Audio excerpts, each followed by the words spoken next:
It just goes to show what having experience, European pedigree can do, because he grabbed that team by the scruff of the neck, winning that penalty, knocking it round the corner for Cobby, and that cross from Maguire was unbelievable. Yeah. You know, it's one of the first names on the team sheet now. Yeah, he is. It's one of the most iconic moments that Old Trafford has probably ever seen. I've told you, he's not inconsistent because he's rubbish. He's inconsistent because he's in a traumatic, toxic Manchester United environment. And I feel really sorry for the player, but I just think he's got to go. But once he's had a pre-season under his belt, once he's got more players off the payroll, once he's got his own players in, he has to make a positive start to next season. I don't want to be sat here going, is there a player in there? You know, next look, we saw what he did at Ipswich, and I'm not saying that's going to be the case, but I'd much rather bring in someone who can hit the ground running. Newcastle are still at the table, so are Forest. I don't think Arsenal are going to pursue their interest. Liverpool has been mentioned, but I don't see that happening either. So I think there's a good chance this deal gets done. I was going to say the same Eric thing. Cantona, mate. Yeah. Okay. Last time I checked, mate, he's a loose cannon. Yeah. I need people to come in this changing room and shake it up. Hello and welcome to Inside Devils talkSPORT show, keeping you up to date with everything coming out of Old Trafford. It's been a massive week, and it's been a whole week since we were last together, so there's loads for us to get stuck into, both the good and the bad. I'm delighted to be joined by Alex Crook, Angelina Kelly and Ryan Statman Douglas, as always. Let's start with a positive. Yes. Because last Thursday was ridiculous. It was. I had such a range of emotions. Wellness check, is everyone all right? Is everyone good? Has everyone recovered? Has everyone come down? Well, Sunday against Wolves brought us back down. It was ridiculous. I mean, Crooker, you was commentating on the game. You were sitting a few rows behind me. Amazing commentary as well, yes, by the way. well done. I couldn't look in. I was there. Yeah, It's always amazing commentary with Crookie. Sum that up. Wow. I mean, it was hard enough finding the words during the commentary. I think at one stage I did say I'm speechless, which is not ideal when you're doing a radio commentary. I mean, it went from at half-time in normal time feeling like it was going to be a surprisingly routine United win to this sense of foreboding when they conceded the first goal that Ryon would score again and force extra time and maybe penalties. Then they get a man sent off, harshly, in my opinion. Yeah, I didn't think it was a red card. No. And you think, well, surely against 10 men, this is going to be plain sailing. And then you find yourselves 2 down. And I was using words like humiliating, embarrassing. I think I actually said half-time of extra time, this is the type of night where you wonder, will this great club ever get back to where That's how I felt. should be? Yeah. That bit, I'm so glad you said that, so I feel like it wasn't just me. I think I was gazing into the Sir Alex Ferguson stand, but where it actually says Sir Alex Ferguson. So I was gazing at that and I was like, what's happened to my football? Yeah, we're done. Like, I don't think I can do this anymore. Like, what is this? I was the same. And then obviously it just sort of hell breaks loose and I'm screaming names and Random saying names. football bloody hell, you know. And it was that kind of night, wasn't it? First time ever. I think the 5 goals have been scored in extra time, only the second time in United's history. They've won a match 5-4, the previous game being their last game on English soil before the Munich air crash, so some poignancy there. I mean, it was a night we'll never forget. Yeah. I didn't come away from the ground thinking, well, we're going to win the Europa League now. See that, and that's what's crazy. Actually, hands on that, because you talk about the psychological boost you can get from winning a game in that manner. But when you dissect it, you go, how on earth did you end up in that situation? So there's still things wrong. But Crookie said there he didn't leave that thinking, I tell you what, it's written for us. Do you see it as a psychological boost that it could be written for us, or do you agree with Crookie? That's it. I feel like when you walk away from a game with so many goals and a scoreline like that, you, in a way, should be more positive. But because of the way that it came about, I was almost frustrated. Listen, it was a great feeling, like seeing Cobby Mainoo, Harry Maguire scoring those goals. It was fantastic. But you just walk away from it thinking, why were we put in that position? So psychologically, I don't really know how much it helps. I know that Amarim spoke about, like the fans and everything, like that's a really important moment. But, when you're 2-0 up, I thought we were going to end up scoring another 2 in the second half and it'd be done and dusted, to be completely honest. Well, it felt like, didn't it? It's frustrating in that sense of like, why do we put ourselves in these situations? And even the progress that we make, it always gets undermined by these things that we do where we don't take our chances and we allow goals to be scored, goals in quick succession. So it was almost like a balancing act for me where I was absolutely buzzing with the whole night of it. But you walk away thinking, again, you're not capitalising on your opportunities, and any positives you have gets undermined by this. So it's a frustrating one, maybe for the players. Psychologically, it will help, but I agree, you don't walk away from it thinking this is a team that is going to absolutely batter Athletic Bilbao, who have, I think, the best defensive record in La Liga. You don't walk away from it thinking, yeah, they'll do a number on them. You're thinking, we have got to hope and pray that everyone shows up that's fit and we just grind it out as best we can. Yeah, avoid any form of drama like what we saw for you, Ryan. Some of the individuals from the game, though. You know, Casemiro deserves huge praise. That guy, man. What's going on? Because He's wormed his way back in. How's it? And to be fair, he's shown great professionalism, hasn't he? Yeah. Because he was done. Like, frozen out back end of last season, you know, the famous Jamie Carragher quotes, you know, leave the football before the football leaves you. He's done at this level. Go to Saudi, go to MLS. You're cooked, mate. Yeah. You know, Elise was putting him on his backside. It was embarrassing. Then this season starts, not much better. Under Amorim, terrible. He can't play the system. He's frozen out. And then through injuries and just the season just becoming rubbish, he just gets more game time. And then you're going, probably our best performer in that area of the pitch. And wow, what a cameo from him to win the penalty and get 2 assists that late on in the game. Top pro. Unbelievable. Do you know, and if you look at the last couple of Inside Devils we've done, every so often, Casemiro's creeping into our vocabulary. You know, it's one of the first names on the team sheet now. It's just but you know what? It's proved to me. I mean, first of all, yes, Maguire and Kobe get the plaudits, as we've all said, but it just goes to show what having experience, European pedigree can do. Because he grabbed that team by the scruff of the neck, winning that penalty, knocking it round the corner for Kobe, and that cross from Maguire was unbelievable. So yeah, I mean, he was amazing. But what it showed me, it opened up a wider discussion in my own mind, is anyone can suffer in this team, you know. We've talked about, you know, Ganacho, potentially Højlund, I'm sure we're going to get onto as well. They tend to get, you know, age, it's experience, it's this, it's that, it's learning, whatever. But then someone as experienced as Casemiro can suffer as well in this Manchester United environment. But there's still a player there. There's still a player in there. That he can offer something. Yes, he can still offer something. So it's, you know, obviously, Casemiro, ship him in the summer. You know, everyone's still of that man. But ship it's him in the good that summer. his stock has been raised, I think, through this kind of the back end of this season. It's an important thing for us when it comes to trying to get rid, even though he don't want to go because of the wages he's on. Yeah, exactly. And he stood up and he wants to be counted. And again, that's something to be said where heads could have dropped. By rights, they should have been dead and buried at 7 minutes to go 4-2 down. Yeah. So fair play to Casemiro. Yeah. No, I agree. Some more positives in terms of the individuals. You know, young Harry Amas come off of the bench in that game. And, you know, it's not until you watch things back properly, you forget that, like, well, if he makes a different decision, if he has sort of like a deer in headlights, like, I'm at Old Trafford, it's the last minute, let me try and cross it, and doesn't just, no, let's just keep the ball moving, let me give it to Casemiro. We don't score, you know. So he you know, really shone well, and then got his first start against Wolves, and again, I know we'll talk about Wolves a little bit later, but he was very good in that game too. But he's a shining light, isn't he, Crook, at the minute? He is. Kobe obviously came on and scored a brilliant goal. I mean, it was very similar to the one he got against Liverpool in the league last season. I think we should praise Anana as well after the first leg. Yeah. When he absolutely annihilated the fella. Yeah, I was going to he made, 3 big saves during the game? And it's not often you concede 4 goals on a European night and someone like Onana's in net and none of them are his fault. Yeah, and that, I guess that sort of illustrates the point that Ange made, that, you know, defensively we're going to have to be a lot sharper against this Bilbao team who aren't going to let us score 5 goals. No. That is for certain. Harry Maguire, obviously the match winner, and again, I think a bit like Casemiro, really. I think we all know that in an ideal world, neither of those players are going to be at Old Trafford for too much longer. But Maguire, again, has shown his professionalism, shown his character. It's a brilliant header. You know, a pressure header. He knew that was the game. That was the tie on his forehead, and he absolutely buried it, didn't he? And that is one of the most iconic moments that Old Trafford has probably ever seen. And then that's the bit I had after the game, right?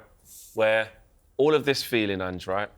All of this euphoria, all the endorphins going off in my brain. Couldn't believe it. Couldn't even breathe. Yeah. Like when the last goal went in, I was like, am I going to cry? Am I like? Is it like? And then like on the way down, I went, this is Europa League quarter-final. Yeah. You get back down to earth and you're like, how has that happened for the Europa League quarter-final? Do you know what I mean? Yeah, it is. It's a bit of a funny feeling. I mean, I kept checking like the aggregate as well because I was like, am I getting this right here? Where are we up to at I this asked point? if it was 16-15 at one stage. It is a very strange feeling because, you know, some people might say this is where, Man United are lucky to be where we are, really, to still be in this competition. But I guess it was the way that Amrin was comparing it to kind of 1999, saying that he'd watched the documentary and that had helped inspire him. I just thought the great juxtaposition of that, of arguably one of United's greatest teams versus, well, he said it, the worst team. But I think one thing that we say it all the time, these players seem to show up for the glamorous games. And we actually saw some character, some heart, and the amount of, Man United fans are massively loyal. The amount of rubbish that they've been dealt in that stadium, fans will be very forgiving when you're given opportunities and moments like that to live through. So I think the fact that we saw some character, the fact that we saw some players stand up and be counted, I echo what Crookie was saying about Harry Maguire. I think the character arc has been so interesting with him, and he's one of those players where, is he the type of player that we need long-term? Absolutely not. But you've got to give the guy credit where it's due. You know, you get stripped of the captaincy. It's very obvious that Erik ten Hag doesn't really rate you. He has to go through a lot of stuff on social media, etc. And he comes out the other side and he scores such an important goal. So it was nice to see the character in the players. But again, you walk away from it frustrated, thinking, well, where's that been in some other games? Why is it only these big, glamorous ties that you decide that you want to show? Yeah, I mean, I was in the mix zone afterwards when Harry Maguire was talking to the media, and he said, Ryan, kind of sums up my time at United, you know, like the ups and downs and stuff, like it's typical. Yeah. And he did feel a bit like, embarrassed is not the right word to use, but he felt a bit awkward and actually had the accountability of like, at 4-2 down, because one of the journalists said, well, what was you thinking at 4-2 down?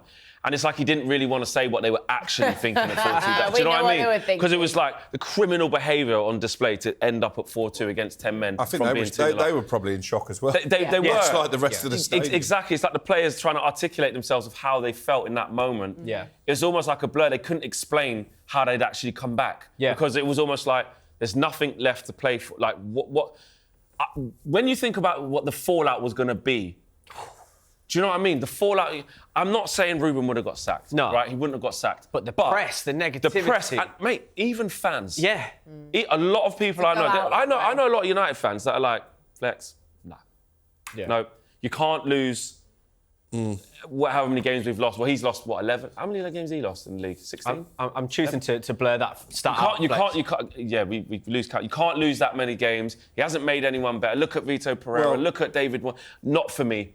Sack him in the summer. There's some United fans also who feel that. If you look at the game, the changes that Ryon made, you know, with Lacazette in particular, made a real impact on the game. The changes that Ruben Amorim made, he did that in the first leg as well, made us look worse. I mean, we got to talk about Luke Shaw.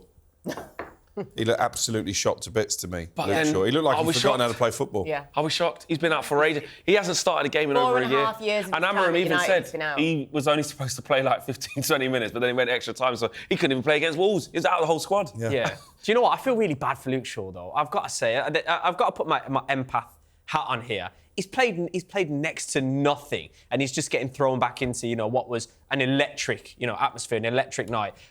Luke Shaw, let's say in an ideal world he stays injury-free now, and we want to keep him. It's going to take him a while to get back. Many injuries. You can't keep waiting around. How many times do we say it about when it's time to cut the cord with people? Yeah. I'm sick of waiting around for him to show up, and I just think we can't wait any longer. Right, that was Thursday. It was incredible, and obviously we're going to be bringing you guys our reactions as we progress to the final of the Europa League, yeah? We're going to progress to the final.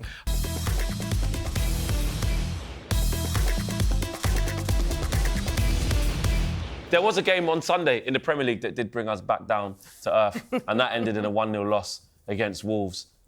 Let's quickly talk about it, because there wasn't much to talk about. But Ruben Amorim did stay true to his word in terms of Crookie, that he said, we're going to have to mix things up. The fans are going to have to be patient. It's going to be young players playing.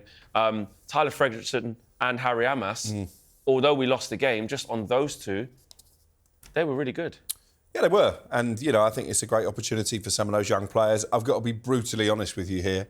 for the second week in a row, I backed the opposition. I thought Wolves at 2-1 No, were a great price. Well, you were right. And I didn't actually check the score until half-time. That's how disinterested I was. Yeah. You know, these Premier League games now we're literally just fulfilling a fixture list. You know, there's nothing riding on them. You can make the argument. We're not going to get relegated after that game. Thank you very much. Yeah, we are officially safe. Congratulations. And we didn't even should need 40 actually points be celebrating. to do it. Didn't even need 40 points. You can make the argument you need a bit of momentum going into European games, but I just think you've got to wrap everybody up in cotton wool now because it's all about these two legs against Bilbao and hopefully getting back there for the final. What I would say is I thought it was quite telling that he rested a lot of players. Rasmus Højlund still started up front. There were a lot of rumours that maybe the boy Obi would get the nod. And I think the reason he stuck with Rasmus was because he's desperate for him to play his way back into form. But actually the opposite happened. You know, probably in that game, he got a better supply line, particularly from Ganacho, than he's got all season. And he never looked like scoring. Ryan. Oh. Your boy Ganacho could have had a hat-trick of assists against Wolves. It was a poor game. Wolves didn't do anything. No. They really... I thought, you know, they were a week fresher than us, you know, all week to prepare. Cunha back in the starting lineup. I really thought that... But they didn't do anything. Onana had nothing to do apart from pick the ball out the back of net, which was a top draw free kick from Sarabia. But, you know, Ganacho left that field really frustrated because he set up chances for Højlund. He was late arriving. He set up chances for Mason Mount, Bruno, and didn't get anything to come by it. Yeah, I know. Look, again, Ganacho fan club. He had a good game. And look, and what it does, these Premier League fixtures, I know we can collectively say we're going to write them off, which is fine because we're not getting relegated. We can't do anything in the league. I understand that. However, and momentum is a thing. I guess I understand that as well. But it also is an audition to see the attitude of these players who actually have nothing to play for in the league right now. Do they still approach the games with the same level of determination to get all 3 points? It's a bit of an audition in terms of attitude and ability, really, for next season. That's the way I look at these Premier League fixtures now. So when I'm looking at the microscope under all these players, that's what I'm going to do. That's what I'm going to assess. And Ganacho was one of those players. Nothing to play for in the league, and he's head down, always going for it. He puts so many balls into the box. His final product's been criticised so many times. I've told you, he's not inconsistent because he's rubbish. He's inconsistent because he's in a traumatic, toxic Manchester United environment. And it showed. There is quite a damning stat, though, when it comes to Ganacho. Oh, go on. 8 goals in his first 20 games of the season. He scored twice since the end of November. Yeah, bad. Look, he had a bad run of form. I held my hands up and admitted that. He did. However, he scored more goals than last year, by the way. And another stat is when you're looking at the top performers in this team, Bruno Fernandes is top for goals and assists. Yeah. Second is who? It's Alejandro Ganacho. It's Alejandro Ganacho. So he's the second most... Slim pickings, though, guys. I'm just saying. And then after that, it's Ahmad. If Ahmad was fit, he'd be second. Absolutely, Ange. I'm just saying the stats. I don't see where Ganacho fits in. And, you know, I've done a story in my notebook this lunchtime that United, as they were in January, still would be open to offers for Ganacho. I think reluctantly he would leave because he sees that there's not really a role all the time that we're playing these inverted wingers. We're going to talk about Matheus Cunha. I expect that deal to happen. Ahmad is going to get back fit. They're going to be the 2 number 10s in behind a striker. So where does Ganacho fit? Well, it's not always who starts the game, it's who finishes it sometimes, you know. But is he going to want that? Is he going to want to be a super sub? I think that it's not necessarily just a super sub as well. I know I've said that, but there's going to be plenty of rotation in these squads. It's not going to be the same 2 10s that start every time. I don't think so anyway. And there's so much fluidity to this system and to this squad. I think Garnacho still... I can't believe we're discussing it still. Mate, we're discussing it because it's a real distinct possibility. No, and I know... That's why. As the season progresses, I start to go into the minority as well. Yeah, I think you are. It started as Garnacho. No, we ain't going to sell Garnacho. Yeah. And then now it's just like, oh, hold on, how much can we get from him? Can we get 40 mil in the pocket? You know, straight profit. But look... Who would you rather sell? If they got to sell one, and obviously there are still some financial issues, Kobe or Ganacho? Ganacho. Yeah, I'd rather sell Ganacho. Look, I'll be honest. Right answer. He won't go that far. I don't want to sell either. But I would pick Ganacho to cash in on because Kobe is a hell of a player. Look, and he shows it. And he's been in and out of the squad, mostly out. But when we saw that composure again against Lyon, he's still got it and will continue to flourish. But he stood up to be counted, Ganacho, and that's what I'm going to look for in future Premier League games. And he was one of those players that did that. Rasmus Højlund. I'm looking in your direction. And Rasmus Højlund, again, wasteful, not getting hold of the ball. Chido comes on instantly, couple of little touches, nice little set of play, knowing when to take one touch, doing the simple things well. Again, just It's getting worse. Getting worse? I mean, he has 1 goal in 29 hours and 28 minutes. Wow. That's just... You know when someone converts it to hours, you know it's bad. That's how When you know it's not I games mean, anymore. we actually could convert this into a day, couldn't we? 29 hours. It's really... And the thing is, I take no pleasure in this situation. Of course, absolutely. Because it is painful to watch.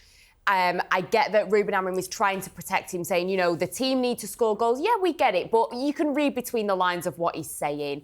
I think that Alan Shearer spoke about it quite honestly, of just saying this is a player that just has next to no confidence. And it's just really sad because also when you saw him in the Wolves game and he was getting the odd chance, I knew that nothing was ever going to happen. When he gets that ball at the halfway line and he runs, and does everything right. Is it Dorgu that's there waiting? Yeah, Dorgu's waiting. I think there's one more. Was Cobby maybe waiting? I'm not too sure. But it's two like players. he's screaming for, and it's just even things like that. Like you're not even capable of understanding that. The mistiming of I think the Ganacho cross, and it was just. It's sad because even when he does get a chance, you automatically know that he's not going to be able to do anything with it. And I just think. It has to get to the point where how long do you keep this up? I just think he had that run, didn't he, in his first season? I think it was he'd scored like 8 in 8 games in the middle of last season, maybe. Yeah, it was a real purple patch, and then he got injured. If we're being completely honest, he's never looked completely convincing. And I understand that it's a difficult situation to be in because he's had the weight of scoring goals on his shoulders since he's been there. He's not had anybody else really to lean on. But it's just unconvincing and you have to get realistic. If United, I joke about, 2028 and all that, but if United genuinely want to start competing with, I'm not even going to say top 4, top 6, top 8, whatever, is this a player that is really going to help us progress?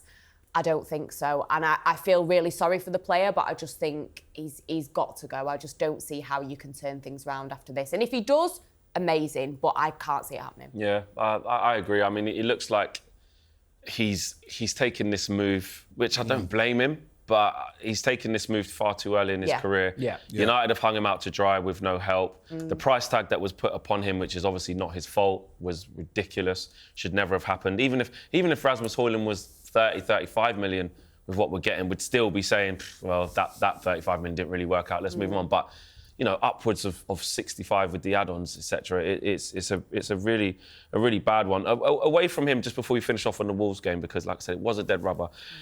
A lot of United fans, again, and maybe it's a loud minority, but the discussion points were, another loss, 15 losses.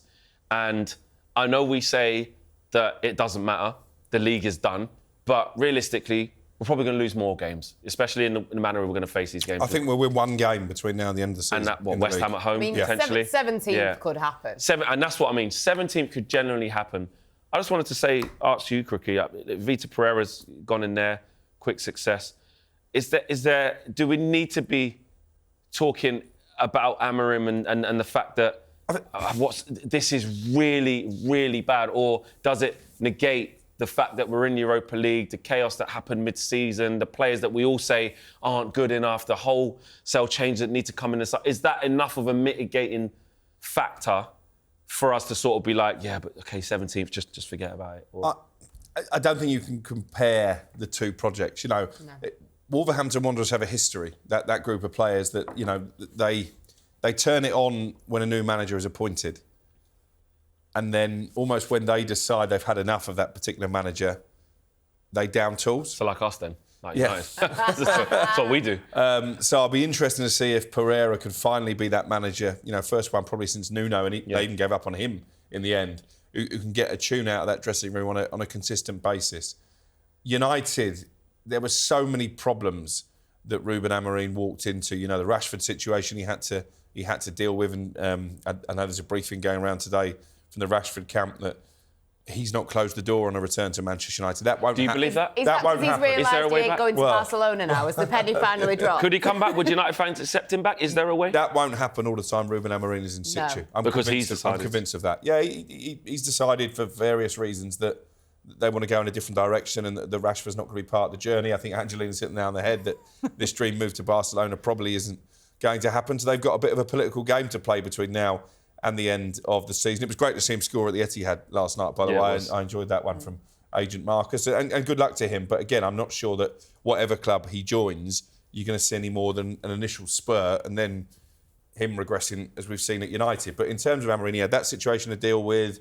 Obviously, you had a completely new playing style that he wanted to implement, and he would have told the board, look, this is the way I'm going to play, like it or lump it. So I think they expected there to be a few setbacks along the way. I'm not sure they expected to lose quite as many games as they have. And what I would say, I'm not going to chuck Amorim out to dry just yet. I thought his tactical changes were poor in midweek. I'm not going to read anything at all into the Wolves game, really, because the league season is over.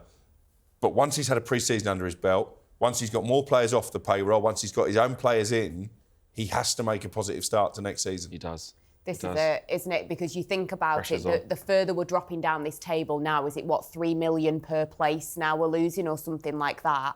That's all well and good. Quite a few 66 quid tickets for kids, that, isn't it? Yeah, exactly. Yeah. Exactly. And you think about it, like, if we win the Europa League, then, we'll finish 17th, that's fine, because, you will get the money from the Champions League and everything. But if that doesn't happen as well as us potentially finishing 17th, that is a terrible cocktail. And that means that the pressure, like you say, next season, with a pre-season, with players, he has got to hit the ground running. Yeah. We're actually in a very dangerous situation here where we're going to back him in the summer to play that specific system. Very true. And that's where it's not a red flag, but it's just something to be wary of. It's got to work. It has to work. Or you buy players that are tactically flexible enough that if he did go, they can still do other jobs. Yeah. Which is... Because you can't write Ineos off for pulling the plug, to be completely honest. You can't, but in an ideal, what's going to have to happen is if he signs all these players and it doesn't click and we carry on as we've left off and, we start falling down the table, we're going to have to all collectively come to a decision as back him. And it's going to be a really horrible scenario that hopefully we don't encounter. Yeah, exactly.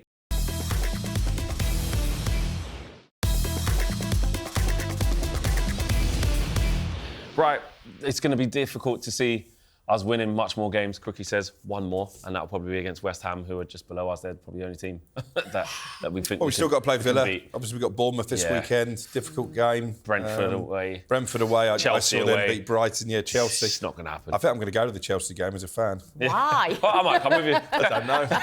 Just as a neutral. Just as long as you're not taking any of your kids to these games and traumatising them, Crookie. Yeah, right, exactly. Right. Actually, there was a story there. So they were listening to the commentary on Thursday night, and their mum sent them to bed.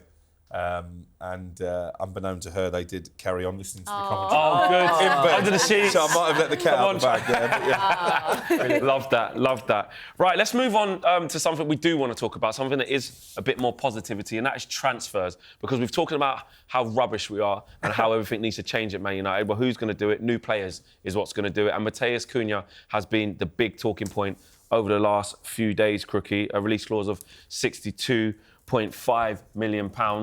There's so much in the media that's happening around this deal. How do you understand it to be the latest on it?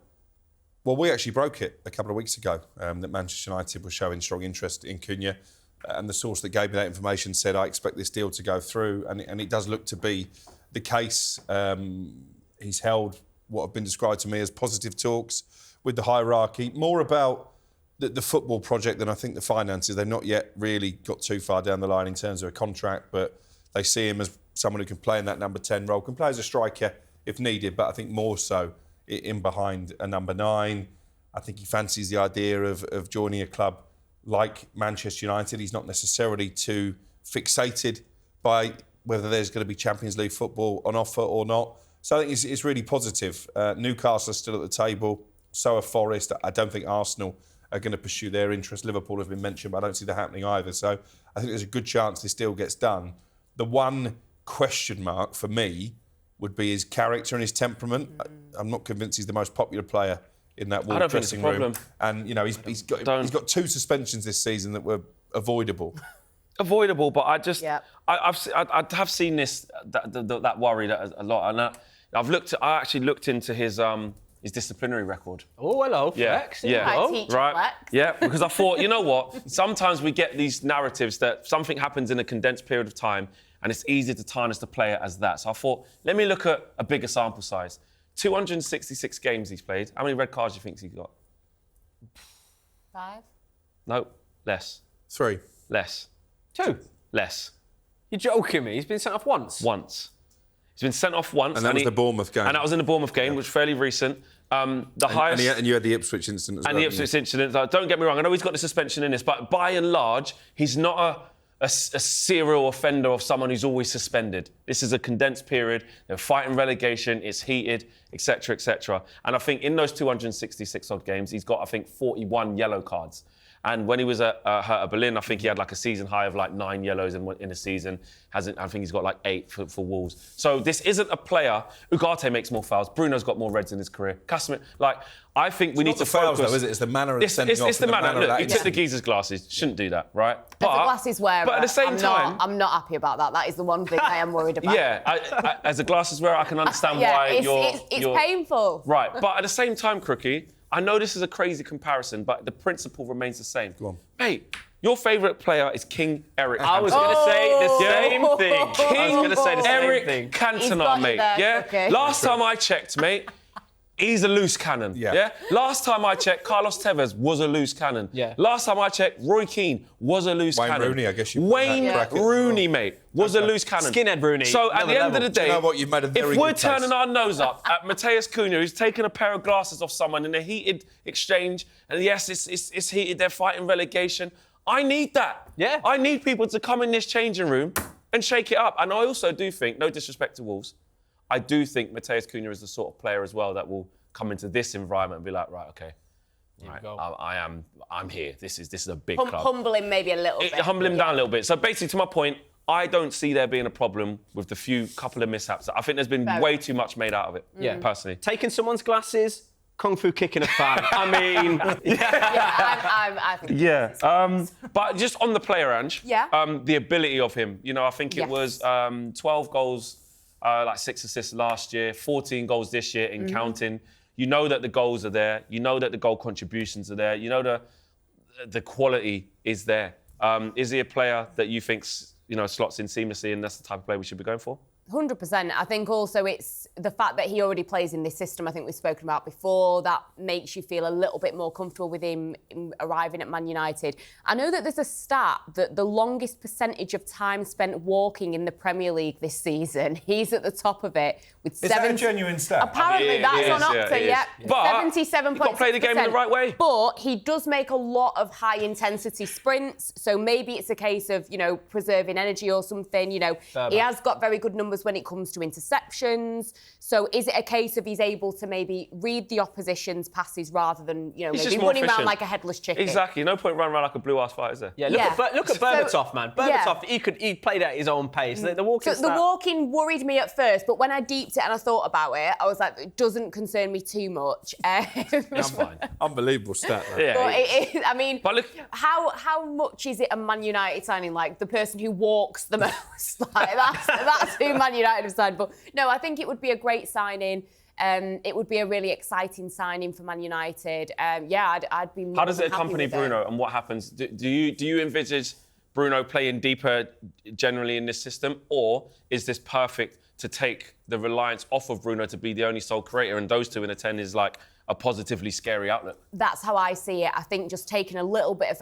listen, Bruno has taken the pressure and done a very, very good job, but I think taking a little bit of that pressure off him is important. I do see those two as number 10s. I think that can work. You've also got Amad Diallo, so if Bruno does need to drop back deep, you can put Diallo in. Mainu's also a 10 in the system as well. Mainu is now a 10. Yeah. I guess we'll have to wait and see with Mason Mount what happens. We'll have to wait and see with, I guess, the likes of, I don't know, whatever happens with Marcus Rashford. Hopefully he's not coming back, like you say, depending what happens with Ganacho. But I do see those two in the number 10. I think that would be really good. And I think if we manage to get a striker that can score goals, the creativity that those two will bring will be good. And like Ryan said, there's going to be a lot of fluidity, a lot of rotation that will be available next season. So again, Amad doesn't really drop out completely if it's those two in the number 10s. Yeah, I literally completely agree with that. I think when you look at this system, like the wing-backs, for example, Amad can play right wing-back because they'll either, be instructed to attack or distract. They can overlap and underlap. They're pivotal to this system. So, there's a realm where Amad can transition into a 10, Bruno can fall a little bit deeper, and then we can put a right wing-back on. So there'll be so much rotation within this squad. There really will be. But Cunha, who can score, who can create, who's got a bit of something about him, alongside Bruno, who obviously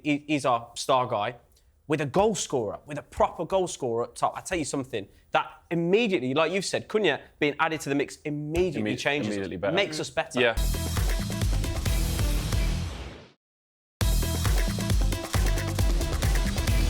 We're going to spend another couple of minutes on transfers before we move on, Crookie, because another name that's been talked about is Liam Dilap. And depending on where you get your news from, there's a lot of contrasting reports claiming that Manchester United are making him, primary target in terms of the striker position. They're looking to activate his 30 million release clause when Ipswich are confirmed as relegated. But contrary to that, there's other reports talking about Victor Osimhen and saying that actually, depending on Champions League, if Man United can get the budget, I'd much rather a proven goal scorer in him. How do you understand the striker situation? I think they're both high on the list, and don't rule out necessarily bringing in two forwards. Liam Dilap is still raw, still young, still learning his trade. I think it's another gamble and, dare I say, a mistake if you put all your eggs in that basket, because we've been talking about Rasmus Højlund, who, wasn't ready to carry the burden that comes with being the number 9 for United. How do we know that Dilap is after one season in the Premier League? If you're giving me an either-or, I'd go Osimhen. I agree. Surely we can't afford to cut corners on this again. We've gone young in Rasmus Højlund. Stupid money, hasn't worked. We've then gone and got support for him and come back with Joshua Zirkzee, who's not a 9. No. And it's like, that is our biggest problem. We can't score goals. For you, Ryan, do you agree with Crookie there? 100%. We need to be going all out for Osimhen? Yeah, it worries me a bit. Dilap's a hell of a player, but there's so many elements to this, right?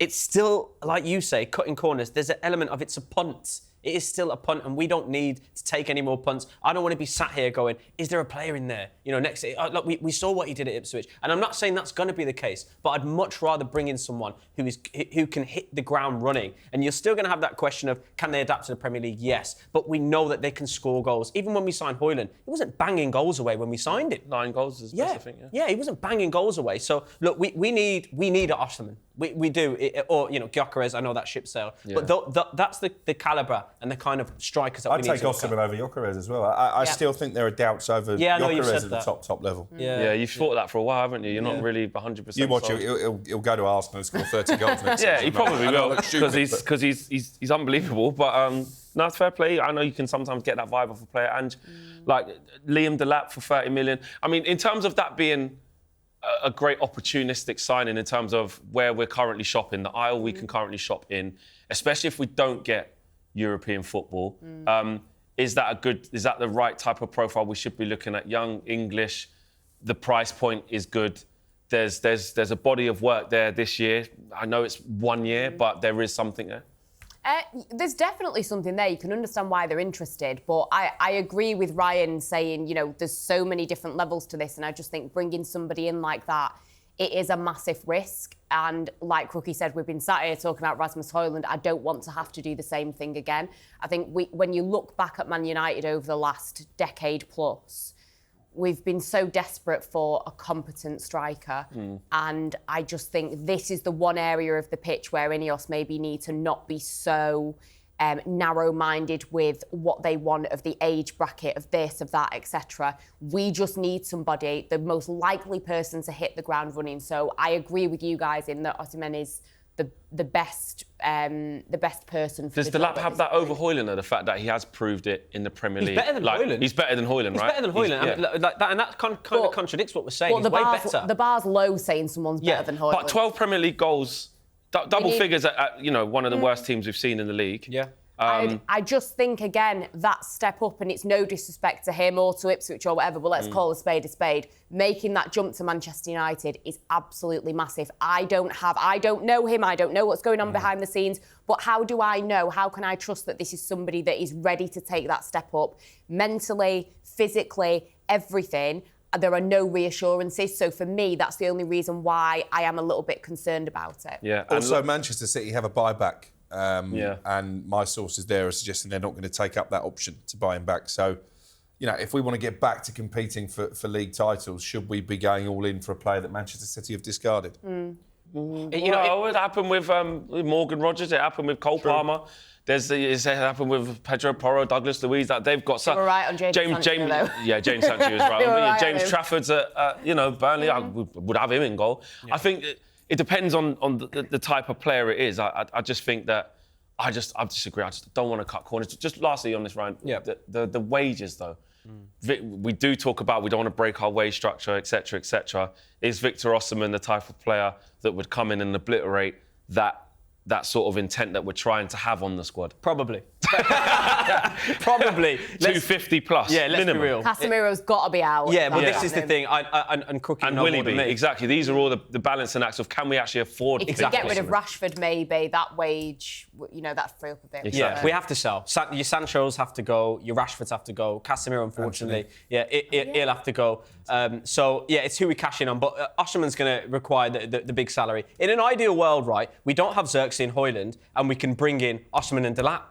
That's the ideal scenario, but we're in an unfortunate position where Xerxes is not a striker. We've got Højlund who's not firing, so we can only have one or the other. I'd keep Xerxes. You've got a soft spot for him, I've haven't hammered you? And you didn't. Yeah, that's true. No, I like hammered him. him, but I like him. there's something there. Can't play up front though. No. But I like him. I agree with you. Can't play in the system, but keep him because Cookie likes him. Yeah. He's turned the corner. See, you can bring Cookie back round. Yeah. You know what I mean? Once he starts off on a bad foot, you can convert him afterwards. Right. Now, we know that Europa League is the priority this season, so we can expect to see more of United's young talent in the next few league games. And earlier today, Ange caught up with the man in the know when it comes to United's youth setup, Academy Scoop. Finn, thank you so much for joining me. Now, first up, we're going to get straight into it. Harry Amas, Tyler Frederickson were probably the only positives to come out of Man United's loss to Wolves. As someone who's watched them closer than others, what did you make of them? Yeah, I was really proud of them, seeing them perform that way in an environment that's so unstable, a game that Manchester United should be winning, but given what we know about where the team is at right now, obviously that's not the reality. I think typically you expect first team established players to be the security to tidy up for young players that may be, liable to make some mistakes. It felt like the complete opposite against Wolves, where Amas and Frederickson looked two of the most composed and assured players. And if you didn't know better, you'd assume that they've been playing first team football for years, because to be honest, I don't think they put a foot wrong. It's what we come to expect from especially Amas in the last couple of years, playing for the under-18s since he came through from Watford in 2023. Frederickson's an interesting one because he played a large role in the FA Youth Cup win alongside Kobbie Mainoo and Alejandro Garnacho a couple of years ago. Since then, he's kind of struggled with injuries and hasn't pushed on the same way those other two did. But, he took his chance against Wolves and maybe now he's going to be given a continued opportunity because he certainly deserves it. So with Amas, did his performance raise further questions over why he wasn't used a bit earlier in the season? Yeah, I think especially after his pre-season performances under Ten Hag, which I think most people would agree were very positive, especially I think against Arsenal and Liverpool, he looked like he wasn't out of place. So it's been surprising that it's taken this long in the season for him to really get a couple games string together. And I think it's a big positive for all parties, to be honest.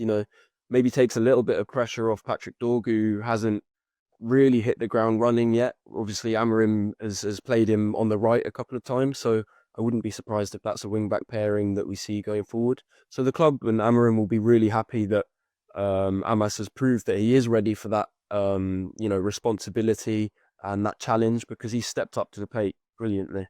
But yeah, a little bit surprising that it's taken him this long, but the opportunities come now, so it can't look back. Ruben Amorim has said he may have to play more youngsters in the Premier League in order to prioritise the Europa League.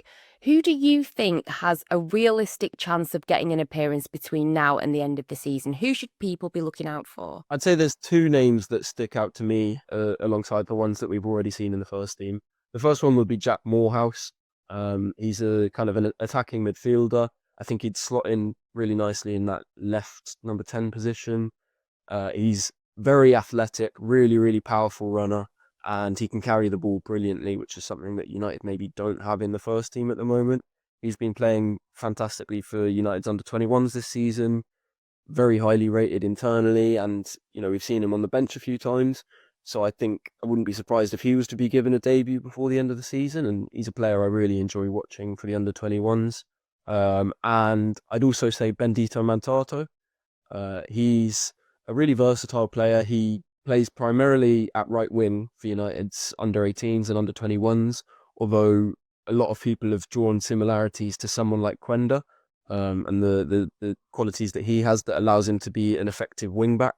The engine that he's got and the kind of athletic qualities. And he can take it two ways. He can take it on the outside or the inside. He's quite two-footed and offers a lot of kind of attacking quality in the final third. And interestingly, he's played for England's youth age groups at left back. So he's got that kind of defensive ability to him as well. So he's another one that the club really rate highly. And yeah, I think he could be in line for a debut, even though we haven't seen him in the squad just yet. But yeah, Morehouse and Mantato, two players that I think, could be given a chance. Great stuff. And you also spoke about an exciting young Argentinian player, didn't you, Ange? Yeah, so this is just a rumour. We've not had Crookie confirm it yet. So this is just a conversation Crookie, that's going we need round. you on this. So his name is Franco Mastanto, a 17-year-old who's playing at River Plate at the moment.